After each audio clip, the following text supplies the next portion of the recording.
మీ పిల్లలకి అన్నం తినిపిస్తున్నారా లేక డిజిటల్ మత్తుమంది ఇస్తున్నారా? ప్లేట్లో ఉన్నది అమృతమే కావచ్చు, కానీ వాళ్ళ కళ్ళు చూస్తున్నది ఫోన్ అనే విషయం. ఆ స్క్రీన్ వెలుగులో వాళ్ళ అన్నం తినడం లేదు మావా, ఒక హిప్నటైజ్ చేయబడిన రోబోలా యాంత్రికంగా నోరు తెరుస్తున్నారు. సైన్స్ ఏం చెప్తుందో తెలుసా?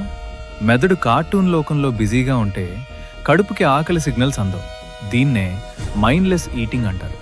వాళ్ళు ఏం తింటున్నారో వాళ్ళకే తెలీదు. దీనివల్ల భవిష్యత్తులో ఒబేసిటీ, డయాబెటిస్ మరియు జీర్ణ సమస్యలు వాళ్ళ శరీరాన్ని తినేస్తాయి. అన్నిటికంటే బాధాకరమైన విషయం ఏంటంటే, ఫోన్ చూస్తూ తిన్న పిల్లాడికి కూర రుచి తెలీదు. అన్నిటికంటే ముఖ్యంగా అమ్మ చేతి స్పర్శ కూడా తెలీదు. మీరు వాళ్ళను మనుషులుగా పెంచట్లేదు, భావోద్వేగాలు లేని జోంబీలుగా మారుస్తున్నారు. ఆ స్క్రీన్ మీ బిడ్డను మీ నుంచి దూరం చేస్తోంది.